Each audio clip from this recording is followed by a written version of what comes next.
Hello and welcome to this weekly market recap. I'm Tom Bowley, Chief Market Strategist here at earningsbeats.com. It's a pleasure to be with you all again this weekend. Got a lot of things to go over. Last week, kind of interesting. We did see weekly losses on our major indices, but we actually got some, maybe some good news. I mean, the GDP came out last week and came in a little bit below expectations, 2.8% versus 3%. But it was it still remained well above what we saw back in Q1 and was holding, pretty steady with Q2. So I think the economy still looks pretty good. Friday morning, we got the non-farm payrolls out for the month of October, and that came in just barely above zero, coming in only at 12,000 jobs. So that maybe is telling us that perhaps the economy is weakening. But then with the 10-year Treasury yield jumping, with inflation coming down, that's kind of signaling that the market is expecting better economic conditions ahead. So, I mean, you kind of put it all together because to me, the stock market tells us a story when we look at the charts, and we're going to go over plenty of those in just a second.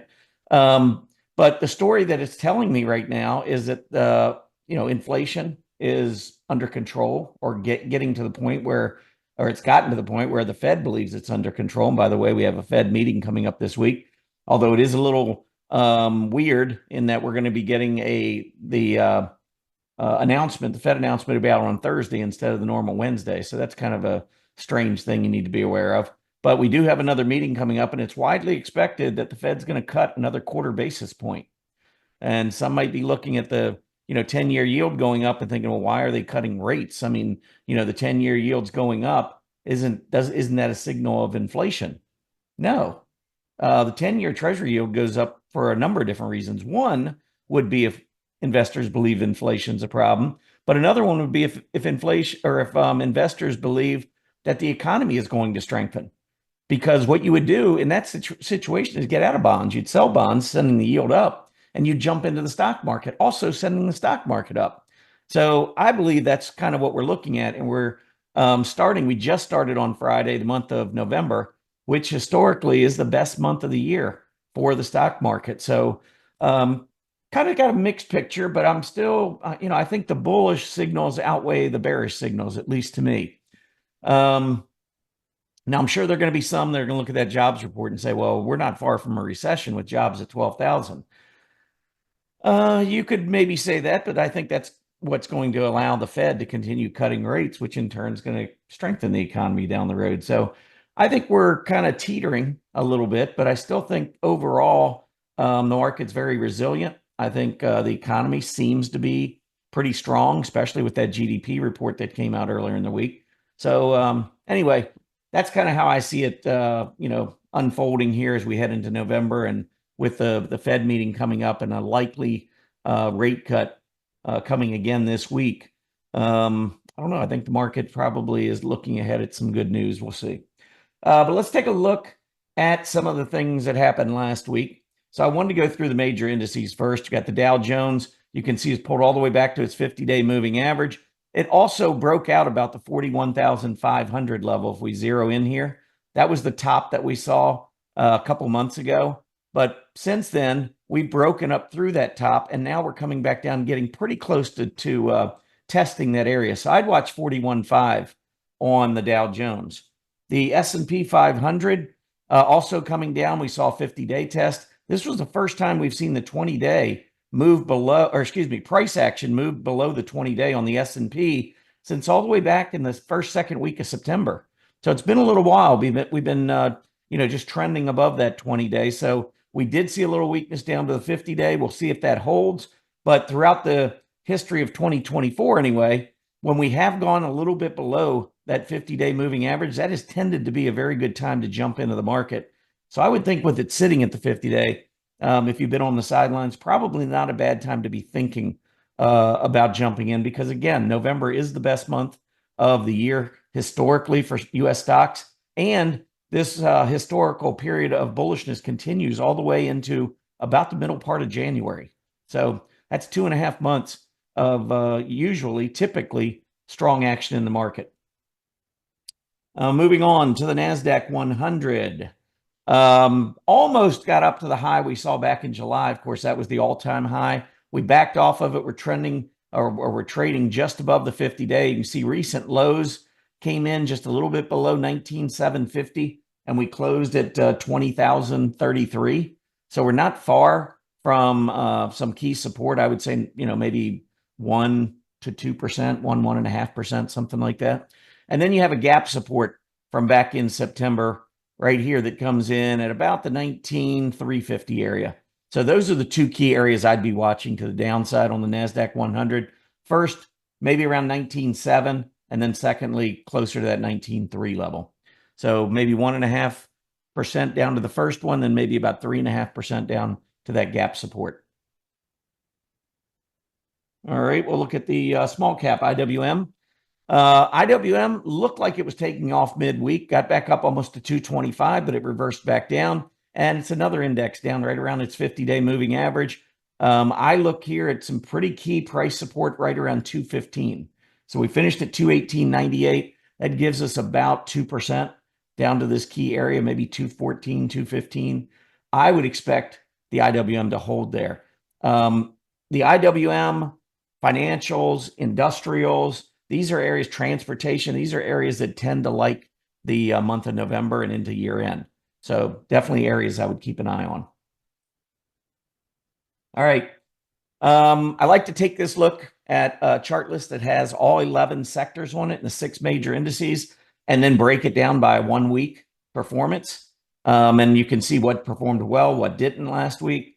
Communication services. Think about Alphabet, that Alphabet earnings report, Google taking off, jumping up, which it hadn't been doing of late. It actually had been one of the worst performers among the Mag 7.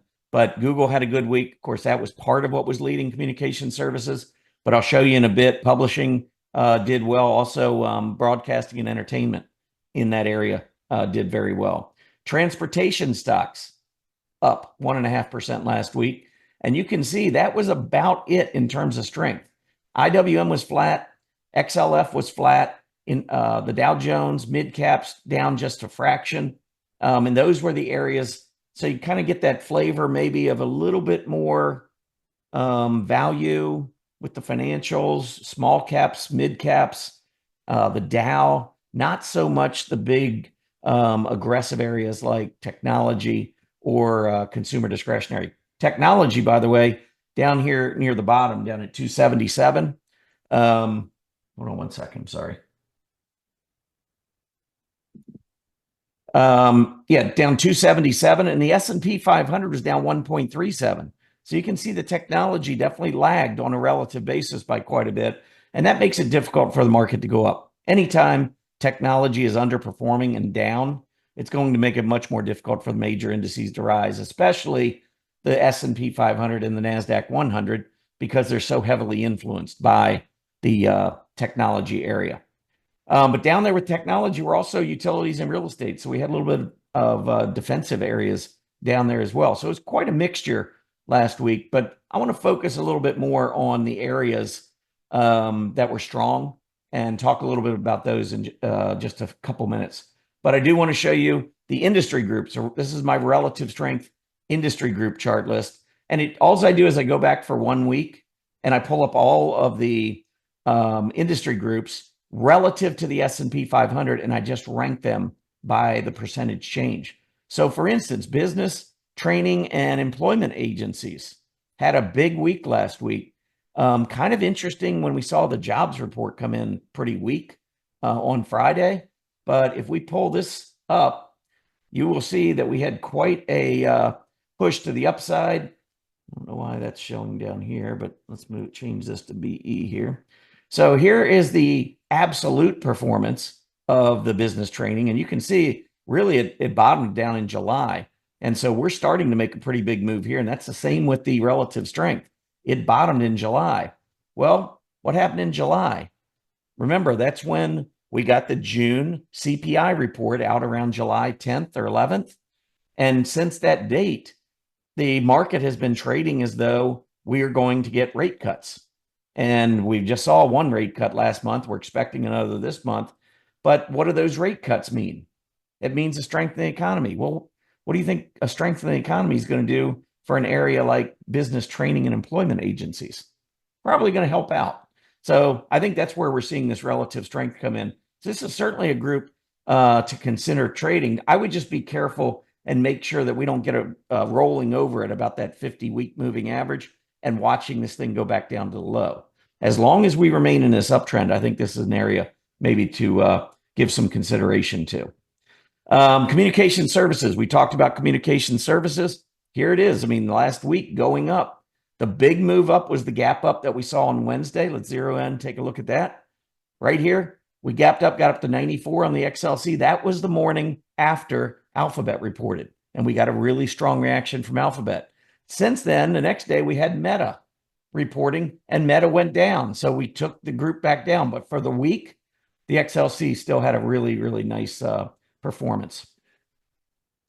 I mentioned publishing earlier in that XLC group, and you can see publishing coming up here, threatening to make a big breakout above that 790 level. This is where the bulls in this area have been rebuffed for the last 4 or 5 months.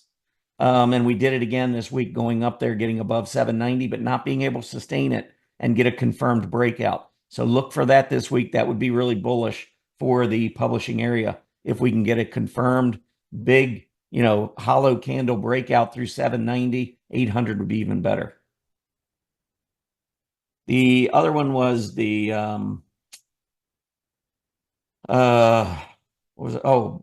broadcasting and entertainment. So broadcasting and entertainment, you can see, has been in a very, very nice uptrend now. And really, this started back in August. We put in a double bottom in September. And then from there, we've been going up. We've taken out key resistance along the way. So I think we've got a really strong uptrend now in the broadcasting and entertainment group, which we had not seen since back in the early part, maybe the first quarter of 2024. So it's nice. More and more groups that can participate, the better it is for the bull market. So it is nice to see broadcasting and entertainment moving up. Transportation stocks. So here's your transports. I think we're in a nice uptrend. What I don't really like about it is all these tails to the upside, meaning that we're not really closing on our highs of the day. So it's not been a great, when I'm bullish, I like to see the market finishing at or near highs. And since we're not seeing that, what we are seeing is this AD line, the accumulation distribution line, going down and approaching a 52-week low on the group. Now, I don't look at AD lines as my primary indicator. That's a secondary indicator. Price action always trumps.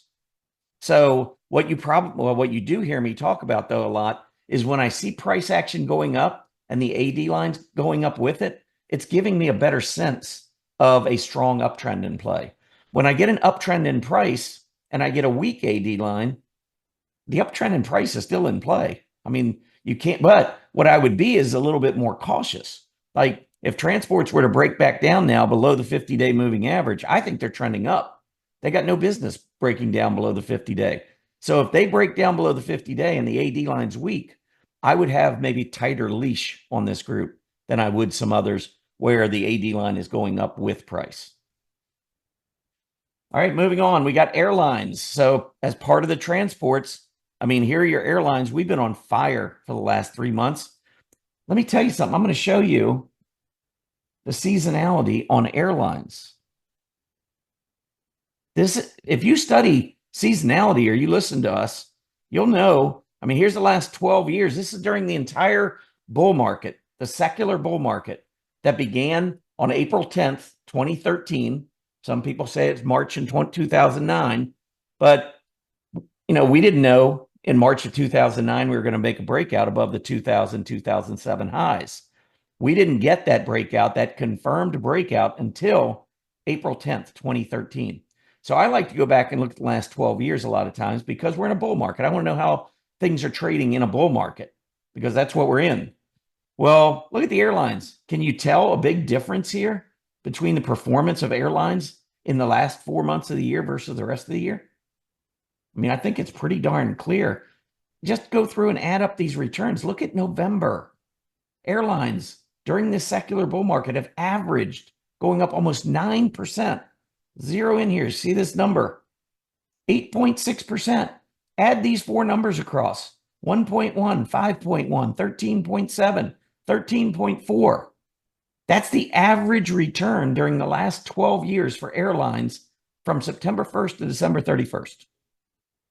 It's not bad, 13.4%. Look at the rest of the year. Now, January, February has been pretty strong in terms of average returns, but January's only gone up 33% of the time. So it's kind of hard to really rely on it.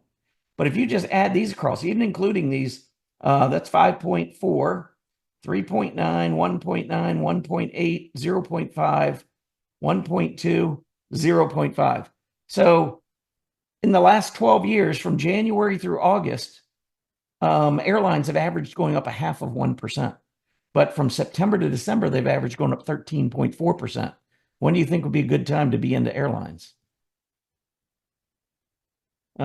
Maybe since September. Look at this, September, October. We have a seasonality report that goes out to our members every month. And the top name on our seasonality report for the month of September was Delta Airlines. The top name going into October on our seasonality report was UAL. Want to take a look at those two charts? Oh, actually, I don't want to do seasonality though.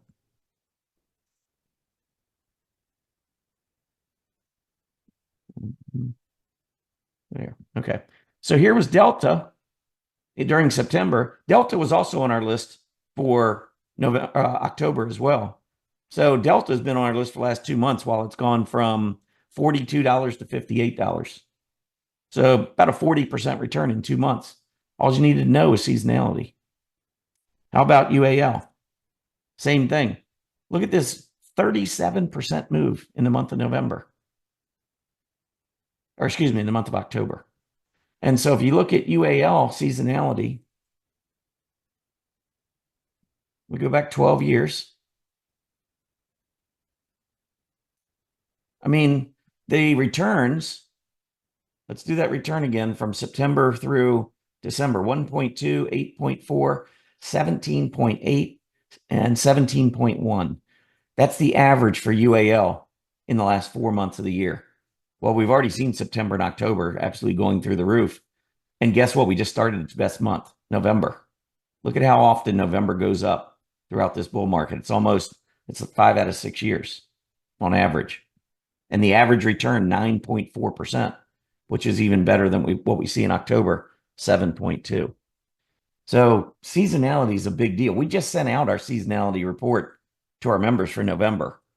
So, I mean, you could go over to Earnings Beats and sign up for the no-cost 30-day trial. And by doing so today, you'll get the seasonality report for November, and then our December seasonality report will be out before your trial expires. So you can just check out the seasonality portion of our service. We do a lot for our members, but the seasonality report, we've crushed the S&P 500 every month since June. June, the top 20 seasonal stocks that we picked were 1% behind the S&P 500. But since then, July, August, September, and October, crushed it all 4 months by at least 2 percentage points. This last month, I think, was 2.5. I think September was like 4 percentage points higher on average than what the S&P 500 did. So it is important to have that seasonality knowledge, if you will. All right, keep moving here. So here's the truckers. So we talked about airlines. Look at the truckers just making a breakout. I mean, lots of tops between 1775 and 1800. And then we went right through it, went up over 1850 before settling back down right around that 1800 level. So I think any kind of a pullback this week would be an opportunity in the trucking area as well. Now, the one area that has struggled a little bit is the railroads. And you can see we gapped down a little over a week ago, and we've kind of just been going sideways. I actually expect the railroads maybe to turn back up again. Let's take a look at that in terms of seasonality. And we'll go back 12 years. Look at November on railroads. Look at the average returns by month going across. February's 1.7, April's 1.8, July 3.2, And then November just sticks out like a sore thumb. 5.8%. Railroads tend to go up almost 6% on average during the month of November. Might be an area to think about, right? All right, biotechs. I wanted to mention the biotechs because biotechs love the month of November. And the group, after falling back, remember I was talking about 3,100 not that long ago? Watch this level. This is key resistance. This isn't time to buy. It's the time to sell until you get that confirmed breakout. We never got it. And it went right back down, lost 200 points. Well, it's starting to turn back up. November is a good month for biotechs. We had a couple biotechs in our portfolios that we track for our members that absolutely exploded last week.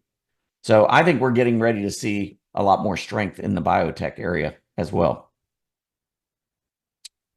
All right, S&P 500. Let's talk a little bit more about seasonality here because S&P 500, look over the last 12 years. Check out November. 3.4% average return on the S&P over the last 12 years. July at 3.1% is the only other month that's close. And look at this, November, 92% of Novembers since 2013 have gone higher. 92%. Not 100%, not a guarantee, but that's a pretty strong trend.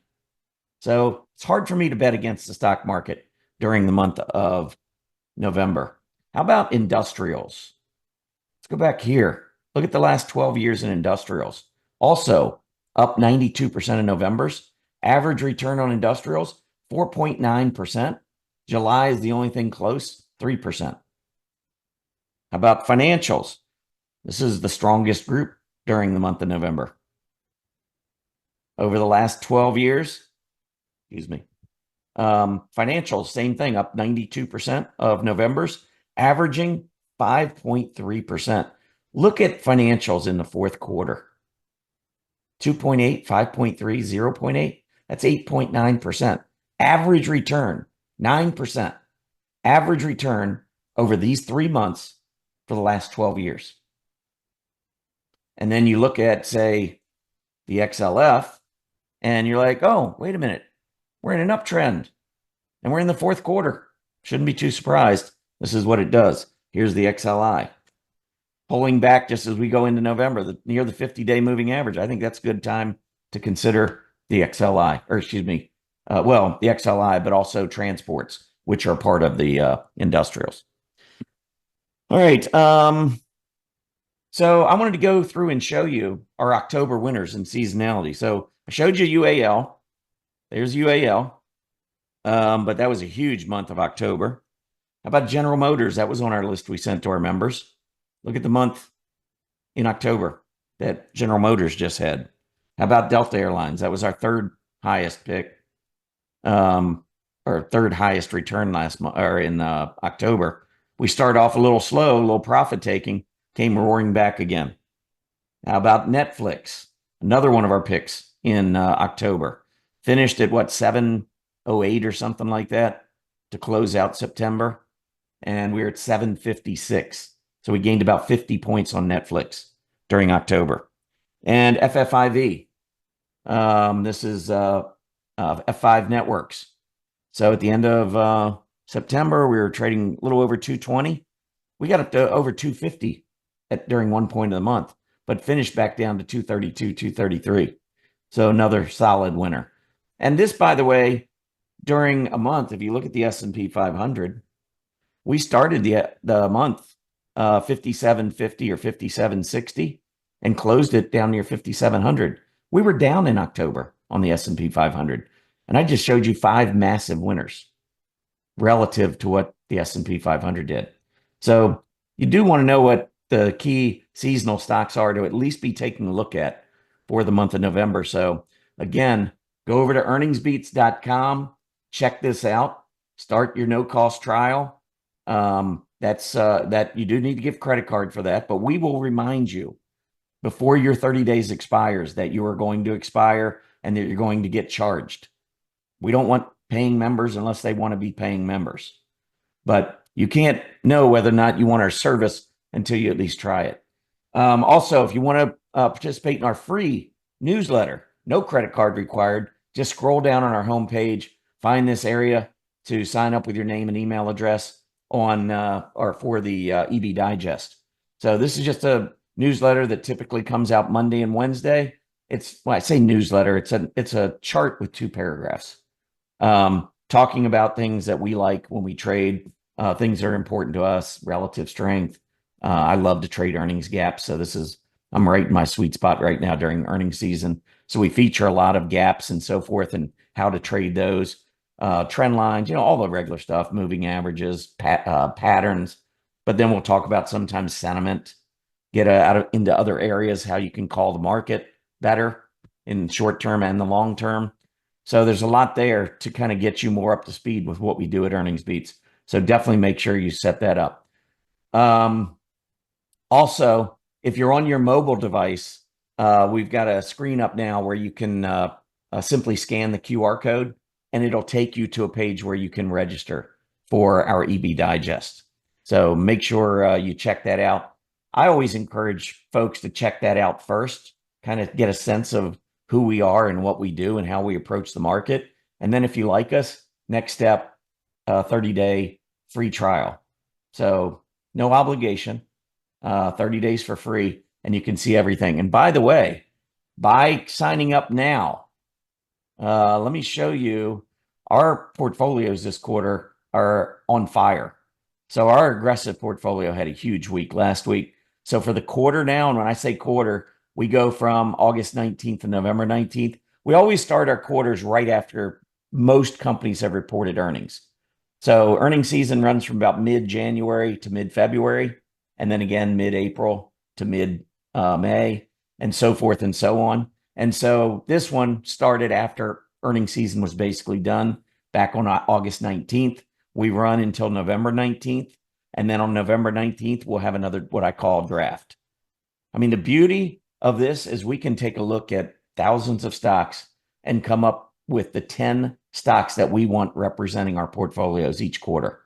And so right now, the S&P 500 since August 19th is up 2.15%. Our model portfolio is up almost 5 percentage points higher than the S&P. And the aggressive portfolio is almost 10 percentage points higher. And that's with 10 equal weighted stocks. Income portfolio, I figure this one's always going to underperform because growth stocks typically outperform value stocks. And the value stocks are the ones that pay the dividends. And that's really what we're trying to get is dividend income. So we've been going up, but we're just never going to, outperform the S&P 500.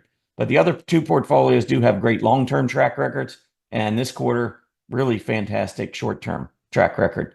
So if 30-day trial will get you to that November 19th draft. So you're going to get a lot of information from us here over these next 30 days. So you really don't want to miss being part of it. So I hope you'll, give us a shot. All right. That is basically it for me today. I think we're going to go ahead and call it there. We did get a lot of earnings out last week from some of the Mag 7 stocks. We had Apple reporting, Microsoft reporting, Amazon reported, had a really nice report, gapped up, got close to a breakout level. But I looked at all 7 of those Mag 7 stocks, and I still think they're all in uptrends. I like some better than others. I'm still a fan of Meta, even though they did move down last week. I like Meta. I like NVIDIA. NVIDIA reports in about 3 weeks. Typically, NVIDIA has a really good run heading into its earnings report. So we'll see if that's the case this November. All right, but that's it for me. I really appreciate you tuning in. Hope you're enjoying a happy weekend. We'll get back to the market again tomorrow, the opening bell. And certainly members will, our daily market reports come out. We'll keep you posted on what we're seeing. I do think this is going to be a big week. We got the election on Tuesday. I didn't even mention that. Presidential election on Tuesday. Make sure you get out and vote. And that's basically it. So I will see you all next weekend, and I'll give you a recap. It should be a big kind of week, given the election, given the Fed meeting. Yeah, a lot of earnings reports still to go too. Have a great weekend, everybody. Happy trading.